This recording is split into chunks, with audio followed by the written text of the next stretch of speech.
Hi all welcome to our new video. ഇത് ഞാൻ മുമ്പ് ഇടേണ്ട വീഡിയോ ആയിരുന്നു.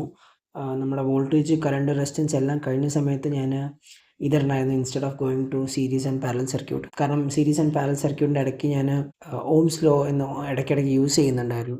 ആക്ച്വലി ഓംസ് ലോ എന്താണെന്ന് അറിയാത്തവർക്ക് ഈ വീഡിയോ വാച്ച് ചെയ്യാം. ഇന്ന് ഓംസ് ലോ എങ്ങനെ വന്നു, എന്തുകൊണ്ട് ഓംസ് ലോ ട്രൂ ആവുന്നു എന്നുള്ളത് നമ്മൾ ഇന്നിവിടെ പഠിക്കും.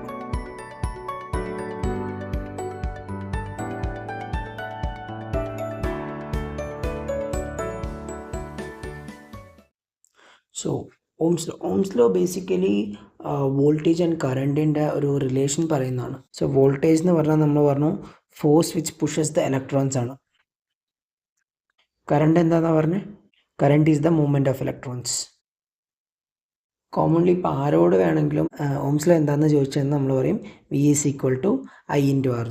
ഒരു കണക്കിന് ട്രൂ ആണ്, പക്ഷേ ആക്ച്വലി ഇതുകൊണ്ട് എന്താ മീൻ ചെയ്യുന്നത് എന്നുള്ളത് നമ്മൾ മനസ്സിലാക്കിയിരിക്കണം. ഇത് ഫോർമുല വൈസ് കറക്റ്റ് ആണ്, but what does it actually mean? അതിന് നമ്മുടെ ഓംസ് ലോൻ്റെ സ്റ്റേറ്റ്മെൻറ്റ് എന്താണെന്ന് അറിയണം. സോ ഓംസ് ലോൻ്റെ സ്റ്റേറ്റ്മെൻറ്റ് പറയുന്നത് current flowing through any close circuit is directly proportional to the voltage applied. അതായത് കറണ്ട് ഐ എന്ന് പറയുന്നത് പ്രൊപ്പോർഷണൽ ടു ദ വോൾട്ടേജ് ആണെന്നാണ് ഓംസ് ലോ പറയുന്നത്, പ്രൊവൈഡഡ് റെസിസ്റ്റൻസ് ആൻഡ് ടെമ്പറേച്ചർ, ബാക്കിയുള്ള പാരാമീറ്റേഴ്സ് എല്ലാം കോൺസ്റ്റൻ്റ് ആണ് എന്നുണ്ടെങ്കിൽ current is proportional to voltage.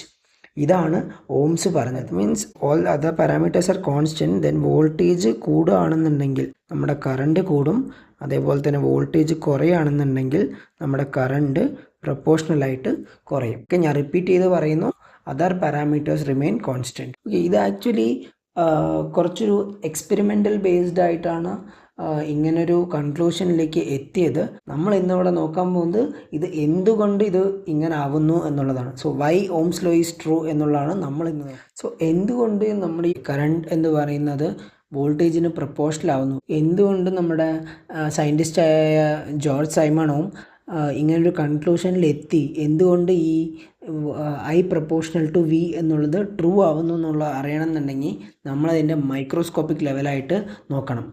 So നമ്മളൊരു കോപ്പർ വയറിൻ്റെ മൈക്രോസ്കോപ്പിക് ലെവൽ എടുത്തു കഴിഞ്ഞാൽ അത് ഓൾമോസ്റ്റ് ലുക്സ് ലൈക്ക് ദിസ്. ഇവിടെ ആക്ച്വലി നമ്മൾ വോൾട്ടേജ് ഒന്നും അപ്ലൈ ചെയ്യാത്ത സമയത്ത് നമ്മുടെ ഇലക്ട്രോൺസ് എന്ന് പറയുന്നത് ഇതുപോലെ തന്നെ നമ്മൾ ഈ പോസിറ്റീവ് അയോൺസിൻ്റെ ഇടയിൽ ഇങ്ങനെ റാൻഡമായിട്ട് സ്കാറ്റർ ആയിരിക്കും. എല്ലാ ഡയറക്ഷനിലോട്ടും മൂവ് ചെയ്തുകൊണ്ട് തന്നെ നെറ്റ് ഡയറക്ഷൻ എന്തായിരിക്കും? 0 ആയിരിക്കും. അതേസമയം ഞാനിപ്പോൾ ഇങ്ങനെ ഒരു വോൾട്ടേജ് സോഴ്സ് അല്ലെങ്കിൽ ഒരു ബാറ്ററി ഇവിടെ കണക്ട് ചെയ്യുകയാണെന്നുണ്ടെങ്കിൽ എന്ത് ചെയ്യും? എനിക്ക് ഇവിടെ നിന്നൊരു പുഷ് വരും അല്ലേ? അപ്പോൾ പുഷ് വരുന്ന സമയത്ത് എൻ്റെ ഇലക്ട്രോൺസിൻ്റെ മൂവ്മെൻറ്റ് എന്ന് പറയുന്നത് ഈ ഒരു ലെഫ്റ്റ് ടു റൈറ്റ് ആവും. ഇപ്പോൾ ഇവിടെ ഉള്ള ഇലക്ട്രോൺസ് ആണ് ഇതിൽ കൂടെ ഇവിടെ നിന്ന് ഇങ്ങനെ ഈ ഇടയിൽ കൂടെ ഇങ്ങനെ പോകാനായിട്ട് ട്രൈ ചെയ്യും. ഓക്കെ, അപ്പോൾ എല്ലാ ഇലക്ട്രോൺസിനും ഇങ്ങോട്ട് പോകാനുള്ള ഒരു ടെൻഡൻസി വരും. ഈ വോൾട്ടേജ് അപ്ലൈ ചെയ്യുമ്പോൾ ഞാൻ നമ്മുടെ കണ്ടിന്യൂസ് ആക്സലറേഷൻ നമ്മുടെ ഇലക്ട്രോൺസിന് കിട്ടും. പക്ഷെ ഇങ്ങനെ കണ്ടിന്യൂസ്ലി ആക്സലറേറ്റ് ചെയ്ത് കഴിഞ്ഞാൽ അതൊരു ഇൻഫിനിറ്റ് കറണ്ട് അല്ലെങ്കിൽ ഇൻഫിനിറ്റ് ആക്സലറേഷൻ ആവില്ലേ? കാരണം നമ്മൾ ആക്സലറേഷൻ കൂടിക്കൊണ്ടേയിരിക്കുകയാണ്. അങ്ങനെയാണെന്നുണ്ടെങ്കിൽ അത് ഇൻഫിനിറ്റ് ആക്സലറേഷൻ ആവില്ലേ? അങ്ങനെയാണെങ്കിൽ ഒരു ബൾക്ക് ഓഫ് ഇലക്ട്രോൺസ് ട്രാവൽ ആവില്ലേ? കറണ്ട് ഇൻക്രീസ് ആയി കറണ്ട് എന്താവും? കറണ്ട് ഇൻഫിനിറ്റിയിലെത്തും. പക്ഷെ അങ്ങനെയാണോ ആക്ച്വലി സംഭവിക്കുന്നത്? അങ്ങനെയല്ല. കാരണം എന്താണെന്ന് വെച്ച് കഴിഞ്ഞാൽ, ഓക്കെ, നമ്മുടെ ഈ ഇലക്ട്രോൺസ് മൂവ് ചെയ്യാൻ നേരത്ത് ഇത് ആക്ച്വലി ഈ പോസിറ്റീവ് അയോൺസ് ആയിട്ട് കൊളൈഡ് ചെയ്യും. ഓക്കെ, അതായത് ഇതിപ്പോൾ ഇങ്ങനെ പോകാൻ ട്രൈ ചെയ്തെന്ന് വയ്ക്കുക, ഇങ്ങനെ പോകാൻ ട്രൈ ചെയ്യുമ്പോൾ ഇവിടെ കൊളൈഡായി. ഇതിൽ കൂടെ പോകാൻ ട്രൈ ചെയ്യുകയാണെങ്കിൽ ഇത് രണ്ടിൻ്റെ ഇടയിൽ കൊളൈഡായില്ലേ? ഇതേപോലെ തന്നെ എല്ലാ ഇലക്ട്രോൺസും ഇങ്ങോട്ട് പോകാൻ നേരം അല്ലെങ്കിൽ ആ വോൾട്ടേജിൻ്റെ പുഷ് കാരണം ഒരു ഡയറക്ഷനിലോട്ടാവൂലേ, ആ ഡയറക്ഷനിലേക്ക് പോകുന്ന സമയത്ത് ഈ പോസിറ്റീവ് അയോൺസ് ആയിട്ട് കൊളൈഡ് ചെയ്യും. ഓക്കെ, അപ്പോൾ ഇതിൻ്റെ ഞാൻ കുറച്ചുകൂടെ സിമ്പിളായിട്ട് പറഞ്ഞു തന്നാൽ, അതായത് എൻ്റെ ഇലക്ട്രോൺസ് എന്ന് പറയുന്നത് ഇലക്ട്രോൺസ് ഇങ്ങനെ മൂവ് ചെയ്യാൻ ട്രൈ ചെയ്യും, അത് കൊളൈഡാവും. ഇങ്ങനെ ഓരോ ഇലക്ട്രോൺസും ഇങ്ങനെ കൊളൈഡായിട്ടാണ് പോവുക. അതായത് എൻ്റെ ആക്സലറേഷൻ എന്ന് പറയുന്നത് അല്ലെങ്കിൽ ഇലക്ട്രോണിൻ്റെ ആക്സലറേഷൻ്റെ ഞാൻ ഒരു ഗ്രാഫ് വരയ്ക്കുകയാണെന്നുണ്ടെങ്കിൽ, സോ ആക്സലറേഷൻ കൂടിയിട്ട് ഞാൻ ഇങ്ങനെ മൂവ് ചെയ്തു, അപ്പോഴേക്കും ഞാൻ കൊളൈഡ് ചെയ്തു. അപ്പോൾ എൻ്റെ സ്പീഡ് എന്താവും? സ്പീഡ് കുറച്ചൊന്ന് കുറയും. അത് കഴിഞ്ഞ് പിന്നെയും ഈ വോൾട്ടേജ് ഉള്ള കാരണം എൻ്റെ ആക്സലറേഷൻ പിന്നെയും കൂടും. അപ്പോൾ ഇലക്ട്രോണിൻ്റെ ആക്സലറേഷൻ കൂടി കഴിഞ്ഞ് അടുത്ത പോസിറ്റീവ് അയണായിട്ട് കൊളൈഡ് ചെയ്യുമ്പോൾ പിന്നെയും എൻ്റെ ആക്സിലറേഷൻ കുറയും, അല്ലെങ്കിൽ സ്പീഡ് കുറയും. ഇതിങ്ങനെ കണ്ടിന്യൂ ചെയ്തുകൊണ്ടേയിരിക്കും. ആക്സലറേറ്റ് ചെയ്യുക, കൊളൈഡ് ചെയ്യുക, ആക്സലറേറ്റ് ചെയ്യുക, കൊളൈഡ് ചെയ്യുക, ആക്സലറേറ്റ്, കൊളൈഡ്, ആക്സലറേറ്റ്, കൊളൈഡ്. ഇങ്ങനെയാണ് ആക്ച്വലി നമ്മുടെ ഇലക്ട്രോൺസ് മൂവ് ചെയ്തുകൊണ്ടിരിക്കുന്നത്. ഈ കൊളിഷനാണ് നമ്മുടെ ആക്ച്വലി ഓരോ മെറ്റീരിയലിലും വരുന്ന റെസിസ്റ്റൻസ് എന്ന് പറയുന്ന സാധനം. സോ ഇതുവരെ ക്ലിയർ അല്ല? അപ്പം ഇങ്ങനെ കോൺസ്റ്റൻ്റ് ആയിട്ടുള്ള ഈ ആക്സിലറേഷനും കൊളിഷനും അല്ലെങ്കിൽ റിപ്പീറ്റഡ് ആയിട്ടുള്ള ആക്സലറേഷനും കൊളിഷനും കാരണം നമ്മുടെ ഇലക്ട്രോൺസിന് ഒരു സ്റ്റഡി ആയിട്ടുള്ള ആവറേജ് സ്പീഡ് ഉണ്ടാവും. അതിനെ നമ്മൾ വിളിക്കുന്ന പേരാണ് ഡ്രിഫ്റ്റ് വെലോസിറ്റി. അപ്പോൾ ഡ്രിഫ്റ്റ് വെലോസിറ്റി എന്താണെന്ന് പറഞ്ഞാൽ, അതായത് ഈ ഒരു കോൺസ്റ്റൻറ്റ് ആക്സിലറേഷൻ ആൻഡ് കൊളിഷൻ കാരണം ഉണ്ടാവുന്ന ഇലക്ട്രോൺസിൻ്റെ സ്പീഡ്. നോർമൽ കണ്ടീഷനിൽ ഒരു വോൾട്ടേജ് അപ്ലൈ ചെയ്യുമ്പോൾ ഇലക്ട്രോൺസിന് ഉണ്ടാവുന്ന സ്പീഡിനെയാണ് നമ്മൾ ഡ്രിഫ്റ്റ് വെലോസിറ്റി എന്ന് പറയുക. അത്രേ ഉള്ളൂ. ഡ്രിഫ്റ്റ് വെലോസിറ്റി ക്ലിയർ ആയില്ലേ? അങ്ങനെയാണെങ്കിൽ നമുക്കിത് എങ്ങനെ ഈ പ്രൊപ്പോർഷണാലിറ്റി വന്നു, ഇതിന് തമ്മിലുള്ള റിലേഷൻ എങ്ങനെ ഇത് ട്രൂ ആവുന്നു എന്നുള്ളത് അറിയാനായിട്ട് സോ ലെറ്റ്സ് റോൾ. സോ നമ്മൾ അപ്പോഴേ പറഞ്ഞു വോൾട്ടേജ് അപ്ലൈ ചെയ്യുമ്പോൾ ഒരു ഇലക്ട്രിക് ഫീൽഡ് ഉണ്ടാവുന്നു അല്ലേ. വോൾട്ടേജ് കാരണം എന്തുണ്ടാവുന്നുണ്ട്? ഇലക്ട്രിക് ഫീൽഡ് ഉണ്ടാവുന്നുണ്ട്. ഇലക്ട്രിക് ഫീൽഡ് ഞാൻ ഇ എന്ന് കൊടുക്കുകയാണ്. അപ്പോൾ ഈ ഇലക്ട്രിക് ഫീൽഡ് കാരണം എന്തുണ്ടാവുന്നു? ആ ഫോഴ്സ് ഉണ്ടാവുന്നു. ഇലക്ട്രിക് ഫീൽഡിൻ്റെ ഫോഴ്സ് കാരണമല്ലേ നമ്മുടെ ഇലക്ട്രോൺസ് മൂവ് ചെയ്തത്. അപ്പോൾ ആ ഫോഴ്സിനെ എനിക്ക് എങ്ങനെ എഴുതാൻ പറ്റും? Force is equal to the electric field into charge of the electron. As per ന്യൂട്ടൻ്റെ സെക്കൻഡ് ലോ പ്രകാരം F is equal to M into A അല്ലേ. എനിക്ക് ഇവിടുന്ന് ആക്സലറേഷൻ എന്ന് പറയുന്നത് എന്ത് കിട്ടും? A is equal to F by M ആണല്ലേ. അങ്ങനെയാണെങ്കിൽ ഈ ഇലക്ട്രിക് ഫീൽഡ് കാരണം എൻ്റെ ഈ ഇലക്ട്രോൺസിന് ഉള്ള ആക്സിലറേഷൻ ഞാൻ എങ്ങനെ കണ്ടുപിടിക്കും?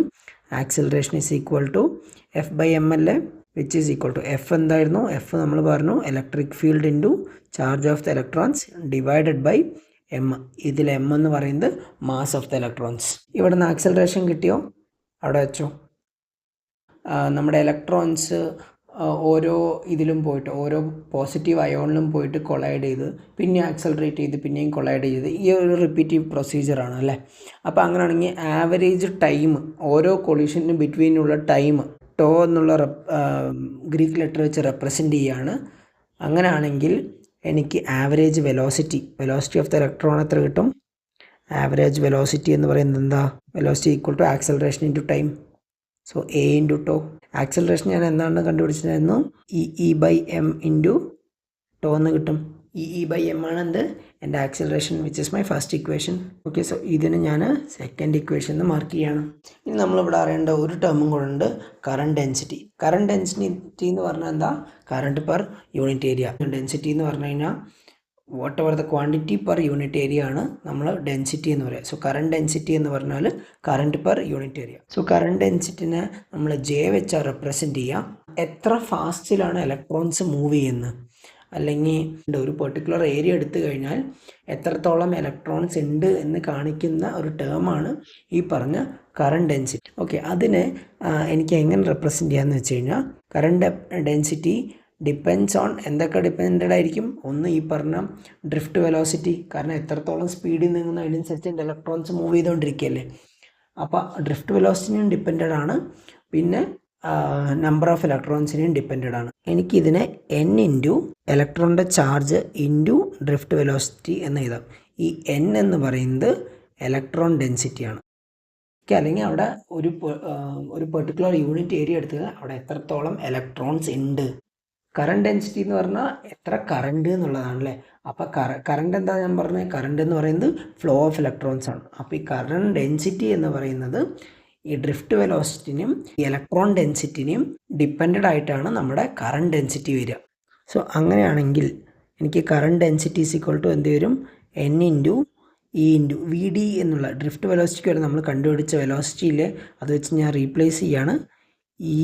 E by M into tau അല്ലെ. ഇതിന് ഞാൻ ഒന്ന് ജസ്റ്റ് ഒന്ന് റീഅറേഞ്ച് ചെയ്ത് കഴിഞ്ഞാൽ J is equal to n e square tau by M into e എന്നെനിക്ക് എഴുതി കൂടെ. ജസ്റ്റ് ഒന്ന് ഞാൻ റീഅറേഞ്ച് ചെയ്തു എന്നേ ഉള്ളൂ. ഇതിൽ ഞാൻ നോക്കിക്കഴിഞ്ഞാൽ എൻ്റെ ഇലക്ട്രോൺ ഡെൻസിറ്റി ഒരു പെർട്ടിക്കുലർ മെറ്റീരിയൽ എടുത്തു കഴിഞ്ഞാൽ അതിൻ്റെ ഇലക്ട്രോൺ ഡെൻസിറ്റി കോൺസ്റ്റൻ്റ് ആണ്. പിന്നെ ഇ എന്ന് പറയുന്നത് ചാർജ് ഓഫ് ഇലക്ട്രോൺ അത് കോൺസ്റ്റൻ്റ് ആണ്. ഈ ടോ എന്ന് പറയുന്നതും കൊളിഷൻ്റെ ടൈം അല്ലേ. ഒരു പെർട്ടിക്കുലർ മെറ്റീരിയൽ സെയിം ടെമ്പറേച്ചറിൽ ഇരിക്കുകയാണെന്നുണ്ടെങ്കിൽ കൊളിഷൻ ടൈമും സെയിം ആയിരിക്കും, പിന്നെ മാസ് ഓഫ് ഇലക്ട്രോണും കോൺസ്റ്റൻ്റ് ആണ്. അപ്പോൾ എനിക്ക് ഈ എൻ, ഇ, ടോ, എം ഈ പറഞ്ഞ 4 പാരാമീറ്റേഴ്സും അല്ലെങ്കിൽ 4 വേരിയബിൾസും എനിക്ക് കോൺസ്റ്റൻ്റ് ആണ്. അപ്പോൾ എനിക്ക് ഈ എല്ലാം കൂടെ കമ്പൈൻ ചെയ്തിട്ട് എനിക്കിതിനെ സിഗ്മ എന്നുള്ള റെപ്രസെൻ്റ് ചെയ്യാം. That is J is equal to sigma into e എന്ന് എനിക്ക് എഴുതാൻ പറ്റും. Sigma is the conductivity of the material. നമ്മുടെ കറണ്ട് എന്ന് പറയുന്നത് കറണ്ട് ഡെൻസിറ്റിക്ക് പ്രപ്പോർഷണൽ ആയിരിക്കില്ലേ? കറണ്ട് ഡെൻസിറ്റി കൂടിക്കഴിഞ്ഞാൽ എൻ്റെ കറണ്ട് കൂടും, സിമ്പിൾ. അതേപോലെ തന്നെ നമ്മൾ ആദ്യം എന്ത് പറഞ്ഞു? ഇലക്ട്രിക് ഫീൽഡ് ഇ എന്ന് പറയുന്നത് എന്തിന് ഡിപ്പെൻഡൻ്റ് ആണ്? നമ്മുടെ വോൾട്ടേജിന് പ്രപ്പോർഷണലാണ്. നമ്മൾ എത്രത്തോളം വോൾട്ടേജ് അപ്ലൈ ചെയ്യുന്നോ അത്രത്തോളം ഇലക്ട്രിക് ഫീൽഡ്, കൂടുതൽ ഇലക്ട്രിക് ഫീൽഡ് ജനറേറ്റ് ചെയ്യും. അപ്പോൾ ഇലക്ട്രിക് ഫീൽഡ് എന്ന് പറയുന്നത് വോൾട്ടേജിന് പ്രപ്പോർഷണൽ അല്ലേ? അപ്പോൾ നിങ്ങൾ തന്നെ ഈ ഒരു ഇക്വേഷൻ നോക്കുക. എനിക്കിവിടെ കിട്ടിയിട്ടുണ്ട് ഐ പ്രപ്പോർഷണൽ ടു ജെ എന്നും ഇ പ്രപ്പോർഷണൽ ടു വി എന്നും. ഓക്കെ, അങ്ങനെയാണെങ്കിൽ ഞാൻ ഇതിനെ ജസ്റ്റ് ഒന്ന് റീപ്ലേസ് ചെയ്യുകയാണെന്നുണ്ടെങ്കിൽ എനിക്ക് എന്ത് കിട്ടും? ഈ ജെക്ക് പകരം ഐൻ്റെ ടേം വെച്ചിടുന്നു, ഒരു പ്രൊപ്പോർഷണാലിറ്റി കോൺസ്റ്റൻറ്റ്. ഇവിടെ എനിക്ക് ഇ ഇല്ലേ? ഇ എന്നുള്ളത് എന്തിന് കോൺസ്റ്റൻറ്റാണ്? വിക്ക് കോൺസ്റ്റൻ്റ് ആണ്. ഈ പ്രൊപ്പോർഷണാലിറ്റി ഞാൻ ഇടുന്നതിന് കാരണം ഈക്വൽ ടു എനിക്ക് ഇടാൻ പാടില്ല, കാരണം ഇവിടെ എനിക്ക് പ്രൊപ്പോർഷണാലിറ്റി ആണ്, അത് സം കോൺസ്റ്റൻറ്റ് വരും. അതുപോലെ തന്നെ വിൻ്റെ അവിടെയും എനിക്ക് കോൺസ്റ്റൻറ്റ് വരും. അപ്പോൾ അതുകൊണ്ടാണ് ഞാൻ ജസ്റ്റ് പ്രൊപ്പോർഷണാലിറ്റി മാത്രം ഇടുന്നത്. So I is proportional to V എന്ന് നമുക്ക് എന്ത് കിട്ടും? ഇതിന്ന് നമുക്ക് റിലേഷൻ കിട്ടും. ഇതന്നെയല്ലേ ഓംസ് പറഞ്ഞത്? Current is proportional to voltage if condition പറഞ്ഞിട്ടുണ്ടായിരുന്നു resistance, temperature and other parameters remain constant. അതെന്തുകൊണ്ടാണ് അങ്ങനെ പറഞ്ഞത്? കാരണം നമ്മുടെ ഈ ഇക്വേഷൻ നോക്ക്, ഈ ടോ എന്ന് പറയുന്ന ടേം കണ്ടോ? ഈ ടോ എന്ന് പറയുന്ന ടേം എന്തായിരുന്നു? കൊളിഷനാണ്. ടെമ്പറേച്ചർ കൂടിക്കഴിഞ്ഞാൽ എന്താവും? കൊളിഷൻ കൂടും അല്ലേ? അപ്പോൾ ഈ ടോ വേരി ചെയ്യില്ലേ? അതേപോലെ തന്നെ മെറ്റീരിയൽ അനുസരിച്ച് നമ്മൾ എടുക്കുന്ന ഓരോ മെറ്റീരിയൽ അനുസരിച്ചിട്ട് നമ്മുടെ എൻ അല്ലെങ്കിൽ നമ്മുടെ ഇലക്ട്രോൺ ഡെൻസിറ്റി എന്ന് പറയുന്ന ടേം വേരി ചെയ്യും. റെസിസ്റ്റൻസ് കോൺസ്റ്റൻറ്റ് എന്ന് ബേസിക്കലി പറയുന്നത് ഈ 2 ടേം ഡിപ്പെൻഡഡ് ആയിട്ടാണ്. ഇതിൽ നിന്ന് ഡിറൈവ് ചെയ്തിട്ടാണ് V is equal to I into R. ഈ ആറാണ് നമ്മുടെ റെസിസ്റ്റൻസ് അല്ലെങ്കിൽ പ്രൊപ്പോർഷണാലിറ്റി കോൺസ്റ്റൻറ്റ്. ഓക്കെ, ഈ ഐ പ്രൊപ്പോർഷണൽ ടു വി അല്ലെങ്കിൽ എനിക്ക് എങ്ങനെ എഴുതാം? വി പ്രൊപ്പോർഷണൽ ടു ഐ എന്ന് എഴുതാം ഇഫ് ആർ ഈസ് കോൺസ്റ്റൻറ്റ്. അപ്പോൾ ഇതുവരെ ക്ലിയർ അല്ലേ? എന്തെങ്കിലും ഡൗട്ട് ഉണ്ടെങ്കിൽ കമൻസിൽ ഇട്ട് കഴിഞ്ഞാൽ ഞാൻ ക്ലിയർ ചെയ്ത് തരാം. കാരണം നിങ്ങൾ ചുമ്മാ അതെന്താണെന്ന് മനസ്സിലാക്കാതെ പഠിച്ചിട്ട് കാര്യമില്ല. നമ്മൾ എന്തെങ്കിലും ഒരു അപ്ലിക്കേഷനിൽ നമുക്ക് യൂസ് ചെയ്യണമെന്നുണ്ടെങ്കിൽ ഇതിൻ്റെ പിന്നിലുള്ള ഇതെന്തുകൊണ്ട് ഇങ്ങനെ ആയി എന്നുള്ളത് നമ്മൾ മനസ്സിലാക്കണം. അതിന് വേണ്ടിയിട്ടാണ് ഞാൻ ആക്ച്വലി ഈ വീഡിയോയിൽ ഇത്രയും എക്സ്പ്ലെയിൻ ചെയ്യുന്നത്. സോ എന്തെങ്കിലും ഡൗട്ട് ഉണ്ടെങ്കിൽ കമൻറ്റ് സെക്ഷനിൽ അറിയിക്കുക, ഞാൻ ആൻസർ ചെയ്യുന്നതായിരിക്കും. പിന്നെ ഓംസ് ലോ ഫെയിൽ ആവുന്ന കുറച്ച് കേസുകൾ നമുക്ക് പറയാം. അതിൽ ഒന്നാമത്തെ നമ്മൾ പറഞ്ഞു ടെമ്പറേച്ചർ. ഓക്കെ, ടെമ്പറേച്ചർ ചേഞ്ച് ആവുന്നു. അപ്പോൾ ഈ ടെമ്പറേച്ചർ ചേഞ്ച് ആവുന്ന സമയത്ത് നമ്മൾ അപ്പോഴേ ഈ കോപ്പർ വയറിൻ്റെ കേസ് എടുത്തില്ലേ? കോപ്പർ വയറിൻ്റെ കേസിൽ നമ്മളിവിടെ പറഞ്ഞു പോസിറ്റീവ് അയോൺസ് ഉണ്ട്, അതുപോലെ തന്നെ ഇലക്ട്രോൺസ് ഉണ്ടെന്ന് പറഞ്ഞു അല്ലേ? അപ്പോൾ ഈ ടെമ്പറേച്ചർ കൂടുന്ന സമയത്ത് ഈ പോസിറ്റീവ് അയോൺസിൻ്റെ അല്ലെങ്കിൽ ഇലക്ട്രോൺസിൻ്റെ വോൾട്ടേജ് ഒന്നും അപ്ലൈ ചെയ്തില്ലെങ്കിൽ കൂടെ ടെമ്പറേച്ചർ കൂടുമ്പോൾ അതിൻ്റെ വൈബ്രേഷൻ കൂടും. ഇങ്ങനെ വൈബ്രേഷൻ കൂടുന്നതുകൊണ്ട് തന്നെ എന്ത് സംഭവിക്കും? നമ്മൾ വോൾട്ടേജ് അപ്ലൈ ചെയ്ത് നമ്മുടെ ഇലക്ട്രോൺസിനെ പുഷ് ചെയ്യാൻ നോക്കുമ്പോൾ കൂടുതൽ കൊളീഷൻസ് ഉണ്ടാവും. കാരണം ഒരു റോഡ് ക്രോസ് ചെയ്യാൻ നേരം എനിക്കൊരു പ്ലെയിൻ ആയിട്ടുള്ള റോഡ് ക്രോസ് ചെയ്യാനാണോ എളുപ്പം, അതോ കുറേ ഇടയ്ക്കിടയ്ക്ക് വണ്ടികൾ പോകുന്ന ഹൈവേയിൽ റോഡ് ക്രോസ് ചെയ്യാനാണോ എളുപ്പം? കാലിയായി കിടക്കുന്ന റോഡല്ലേ. അപ്പോൾ ഈ ടെമ്പറേച്ചർ കൂടുന്ന സമയത്ത് നിങ്ങൾ അതിനൊരു ഹൈവേയിൽ നല്ല തിരക്കുള്ളൊരു ഹൈവേ ആയിട്ട് കണ്ടാൽ മതി. വണ്ടികൾ അങ്ങോട്ടും ഇങ്ങോട്ടും പോകുന്നുണ്ടാവും. അതായത് ഈ പോസിറ്റീവ് അയോൺസിൻ്റെ വൈബ്രേഷനാണ് അത് കാണിക്കുന്നത്. അങ്ങനെയാണെങ്കിൽ ഞാൻ ആ സമയത്ത് വോൾട്ടേജ് അപ്ലൈ ചെയ്ത് ഇലക്ട്രോൺസ് മൂവ് ചെയ്യാൻ നോക്കുമ്പോൾ ആക്സിഡൻറ്റ് അല്ലെങ്കിൽ കൊളിഷൻസ് ഉണ്ടാവാനുള്ള ചാൻസ് കൂടുതലാണ്. ചാൻസ് കൂടുക എന്ന് പറഞ്ഞു കഴിഞ്ഞാൽ എന്താ? എൻ്റെ ഇലക്ട്രോൺസിന് ക്രോസ് ചെയ്യാൻ ബുദ്ധിമുട്ടല്ലേ? ക്രോസ് ചെയ്യാൻ ബുദ്ധിമുട്ട് കൂടിക്കഴിഞ്ഞാൽ എന്താവും? എൻ്റെ റെസിസ്റ്റൻസ് കൂടിയില്ലേ? സോ ഈവൺ വെൻ അപ്ലൈ ചെയ്യുന്ന വോൾട്ടേജ് കോൺസ്റ്റൻ്റ് ആണെങ്കിൽ കൂടെ ടെമ്പറേച്ചർ ചേഞ്ച് കാരണം എൻ്റെ റെസിസ്റ്റൻസ് ചേഞ്ച് ആവും. ആ റെസിസ്റ്റൻസ് ചേഞ്ച് കാരണം എൻ്റെ കറണ്ട് വേരി ചെയ്യും. V equal to I R അല്ലെങ്കിൽ V is proportional to I എന്നുള്ളത് വാലിഡ് ആവില്ല, കാരണം അവിടെ ആർ ഈസ് വേരിയിങ്. സിമ്പിളായിട്ടൊരു എക്സാമ്പിൾ പറഞ്ഞു കഴിഞ്ഞാൽ നമ്മുടെ ഇൻകാൻഡസെന്റ് ലാമ്പ് എടുത്തു കഴിഞ്ഞാൽ അത് ആക്ച്വലി കോയിൽ ഹീറ്റായിട്ട് ആ ഫിലമെന്റ് ഹീറ്റായിട്ടാണ് ലൈറ്റ് പ്രൊഡ്യൂസ് ചെയ്യുന്നത്. ഹീറ്റ് ആവുന്നത് കൊണ്ട് തന്നെ കോയിലിന്റെ റെസിസ്റ്റൻസ് എന്ന് പറയുന്നത് ഗ്രാജുവലി ചേഞ്ച് ആയിക്കൊണ്ടിരിക്കും. നമ്മൾ എത്രത്തോളം നേരം യൂസ് ചെയ്യുന്നോ അത്രത്തോളം ചേഞ്ച് ആയിക്കൊണ്ടിരിക്കും. അതുകൊണ്ട് തന്നെ അവിടുത്തെ കറണ്ട് വേരി ചെയ്തുകൊണ്ടിരിക്കും. ഇൻകാൻഡസെന്റ് ലാമ്പ് നമ്മളൊരു സർക്യൂട്ടായിട്ട് എടുത്തു കഴിഞ്ഞാൽ ഹീറ്റിന്റെ വേരിയേഷൻ നമ്മൾ കൺസിഡർ ചെയ്ത് കഴിഞ്ഞാൽ it doesn't follow Ohm's law. പിന്നെ രണ്ടാമത്തെ ഒരു ഓംസ് ലോ ഫോളോ ചെയ്യാത്തൊരു ഇതെന്ന് പറയുന്നത് സെമി കണ്ടക്ടർ മെറ്റീരിയൽസ് ആണ്.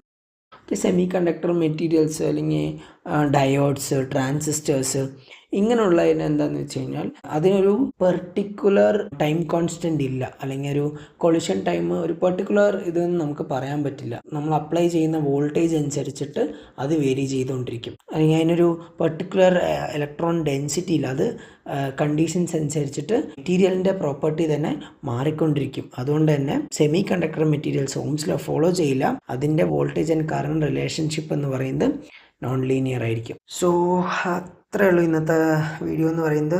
I hope Ohm's law is clear for everyone. Current proportional to voltage ആവുന്നു, എന്തുകൊണ്ട് ഓംസ് ലോ ട്രൂ ആവുന്നു എന്നുള്ളത് നിങ്ങൾ മനസ്സിലാക്കുക. കാരണം ഡീപ്പായിട്ട് ഇലക്ട്രോണിക്സ് അല്ലെങ്കിൽ ഇലക്ട്രിക്കലിൻ്റെ ഫീൽഡിലോട്ട് ഇറങ്ങുകയാണെങ്കിൽ നിങ്ങളുടെ ബേസിക്സ് സ്ട്രോങ് ആക്കി വെക്കാം. ബേസിക് സ്ട്രോങ് ആണെങ്കിൽ നിങ്ങളുടെ ബിൽഡിങ്ങും സ്ട്രോങ് ആയിരിക്കും. Okay, so that's all for today's video.